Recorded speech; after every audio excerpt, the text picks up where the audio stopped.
Hello दोस्तों, हिंदी की बिंदी channel में आप सभी का स्वागत है। तो दोस्तों, आज के इस वीडियो में आप सभी के लिए यूपीएचएससी इकाई 7 हिंदी आलोचना के पारिभाषिक शब्द से कुछ प्रश्नोत्तर लेके आई हूँ।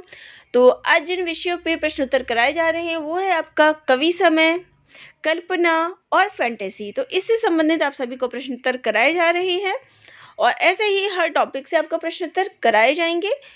तो चलिए पहला प्रश्न देखते हैं। तो पहला प्रश्न है, जब कोई वस्तु हमारे समक्ष प्रस्तुत नहीं होते परंतु उसके प्रति जो हमारे मन में विचार आते हैं उसे कहते हैं। यानी कि कोई भी व्यक्ति या वस्तु हमारे समक्ष हो या ना हो, लेकिन उसके प्रति हमारे मन में कुछ ना कुछ विचार भाव आते हैं तो उसको कल्पना कहते हैं। ये इसकी परिभाषा है। अगला है, कल्पना दूरस्थ वस्तुओं के संबंध का चिंतन है। ये परिभाषा किसकी है? तो ये परिभाषा मैकडूगल के द्वारा दी गई है।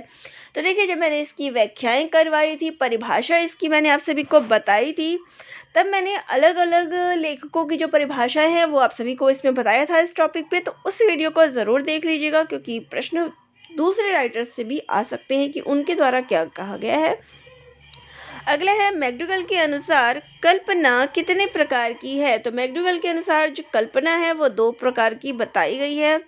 पहला है पुनरुत्पाद कल्पना और दूसरा है उत्पाद कल्पना। तो हो सकता है यहाँ मैंने आपको सिर्फ कल्पना के प्रकार के बारे में पूछा है। आपका प्रश्न ये भी आ सकता है कि कल्पना जो है का प्रकार नहीं है, तो आपको 4 ऑप्शन दे देंगे, या फिर कल्पना का प्रकार है। तो कोई भी एक आपको इसमें चुनने के लिए भी आ जाते हैं कई बार, तो आप इन दोनों के नाम ज़रूर देख लीजिएगा। अगला है, कल्पना की विशेषताएं हैं। तो इसकी विशेषता है मानसिक प्रक्रिया, पूर्व अनुभव, प्रतिमा चयन और सृजन शक्ति। तो यहाँ आपको कल्पना की ये 4 विशेषताएं जो हैं ध्यान में रखिएगा, क्योंकि आजकल जो है नहीं वाले प्रश्न अधिकतर आते हैं या फिर असंगत वाले प्रश्न आते हैं। तो इसकी विशेषताओं से प्रश्न आ जाए कि निम्न में से इसकी कल्पना की विशेषता नहीं है या निम्न में से असंगत है, तो इस प्रकार का आ सकता है, तो आप इनके ध्यान में रखिएगा। अगला है, मनुष्य की वह क्षमता जो संभावित संसार की सर्जना करती है कहलाती है। तो उस क्षमता को कहेंगे हम फतांसी या फिर फैंटेसी। अगला प्रश्न है, फतांसी को अन्य किस नाम की संज्ञा दी गई है? तो इसको जो है दिवा स्वप्नात्मक या फिर दुस्वप्नात्मक बिंब जो है कहा गया है। तो प्रश्न यहाँ पे आपको इस प्रकार से भी पूछ सकते हैं, या फिर आपको ये पूछ सकते हैं दिवा स्वप्नात्मक का अन्य नाम क्या है? तो इसका अन्य नाम फतांसी हो गया। तो दोनों ही प्रकार से आप इसको ध्यान में रखिएगा। तो अगला प्रश्न है, अतीत की एक घटना या कल्पित घटना के साथ जुड़कर संवेदनाओं अनुभूतियों को स्वप्न चरित्रों में परिवर्तित करना जो है क्या कहलाता है? तो जो भी कोई घटना है, जब वो स्वप्न चित्र एक चित्र रूप में हमारे सामने आ जाती है, बदल जाती है, तो उसको हम फैंटेसी या फिर फतांसी कहते हैं। फतांसी के कितने प्रयोजन माने हैं? तो इसके 3 प्रयोजन माने गए हैं: मनोरंजन, यथार्थ से पलायन, मानव एवं दोषमुक्त संसार के प्रति नवीन दृष्टिकोण। देखिए, विस्तार पूर्वक आप उस वीडियो को देख लीजिएगा, यहाँ मैं प्रश्न उत्तर को ही ले रही हूँ। तो यहाँ देखिए, फतांसी के जो प्रयोजन हैं, आपको इनके प्रयोजन के नाम भी याद रखने हैं। हो सकता है जैसे मैंने अभी पिछले में बताया कि आपको नहीं या असंगत वाले प्रश्न या निम्न में से इसके अंतर्गत नहीं आते हैं, इस प्रकार से प्रश्न पूछ सकते हैं, तो इनको याद रखिएगा। अगला है, फैंटेसी का प्रयोग किन रचनाओं में हुआ है? तो कामायनी, अंधेरे में, अपने अपने अजनबी और ब्रह्म राक्षस, इनमें जो है फैंटेसी का प्रयोग हुआ है। अगला है, फैंटेसी को अनुभव की कन्या किसने कहा है? तो ये मुक्तिबोध के द्वारा कहा गया है। फैंटेसी की पुत्री किसे कहा गया है? तो कृति को, जो भी रचनाकार कर रहा है तो उसको जो है फैंटेसी की पुत्री कहा गया है। जैसे कि अगर बात करें तो देखिए, अनुभव क्या हो गया? अनुभव की कन्या फैंटेसी, जो चीज़ हमने इमेजिन की और उससे जो निर्मित हुआ वो उसकी पुत्री हो गई। तो ये दोनों ही चीज़ें ध्यान में रखिएगा कि क्या चीज़ कही गई है और किसके द्वारा कही गई है। अगला प्रश्न है, अंग्रेजी के लीजेंड्स का अनुवाद है। तो अंग्रेजी के लीजेंड्स का अनुवाद है, तो अंग्रेजी के जो लीजेंड्स का अनुवाद है उसको कहेंगे निजनधरी कथा। अगला है,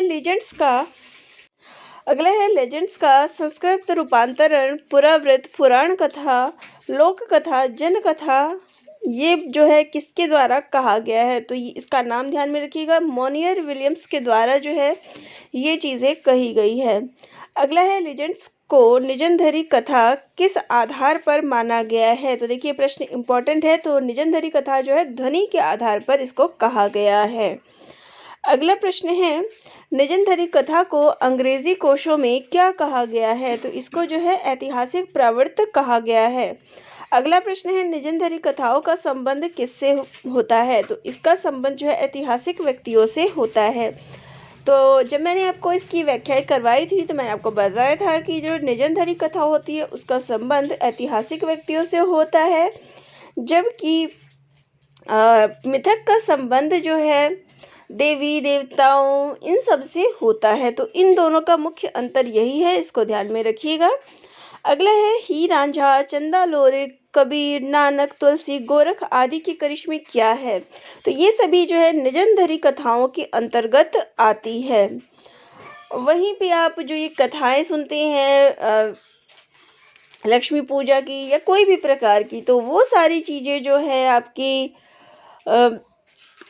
मिथक के अंतर्गत आती है। अगला है, कवि समाज में प्रचलित मान्यताएं और परिपाटियां क्या कहलाती है? तो कवि समाज में जो प्रचलित मान्यताएं शुरू से चली आ रही है उसको कहेंगे कवि समय, ये इसकी परिभाषा हो गई। अगला है, वामन ने कवि समय के लिए क्या शब्द प्रयोग किया है? तो वामन के द्वारा जो है काव्य समय शब्द जो है प्रयोग किया गया था, जिसको उन्होंने व्याकरण के आधार पर लिंग आदि से संबंधित किया था, लेकिन उनका ये शब्द प्रचलित ना हो सका। तो ये चीज़ ध्यान में रखिएगा। तो उसको उन्होंने काव्य समय कहा था। अगला है, परंपरा से चली आती हुई जिन अशास्त्रीय एवं अलौकिक बातों का कवि वर्णन करते हैं उन्हें कवि समय कहते हैं। ये बात जो है किसने कही है? तो ये परिभाषा जो है राजशेखर के द्वारा दी गई है। अगला प्रश्न है, कवि समय के कितने भाग हैं? तो इसके 3 भाग हैं, स्वर्गीय, पातालीय और भौम। स्वर्गीय यानी स्वर्ग से जिसका संबंध हो, पातालीय जिसका संबंध पाताल लोक से हो, और भौम यानी कि पृथ्वी लोक से हो।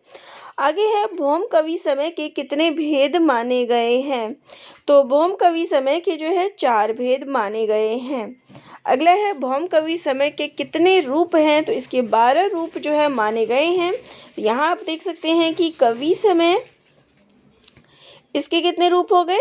3, स्वर्ग, पाताल और भौम। ये हो गया स्वर्ग, 100 से देख लीजिएगा, स्वर्ग हो गया, ये पा से पाताल देख लीजिएगा, और ये भा से भौम। तो आगे जो है भौम के 4 रूप देखने को मिलते हैं, ये 4 हो गया, और इन चारों के भी 3 अलग अलग स्वरूप जो है देखने को भी मिलते हैं। तो इस प्रकार से जो भौम कवि समय हुआ, इसके 12 रूप जो है देखने को मिलते हैं। चलिए, आज मैं इतने ही प्रश्नों को लेके आई हूँ। तो आप सभी को ये प्रश्न कैसे लगे कमेंट करके ज़रूर बताइएगा। आप अगर चाहते हैं कि आगे भी इसी प्रकार से प्रश्न लाए जाएं तो वह भी कमेंट करके ज़रूर बताइएगा, और वीडियो अगर अच्छी लगती हो तो चैनल को सब्सक्राइब भी ज़रूर कर लीजिएगा। धन्यवाद।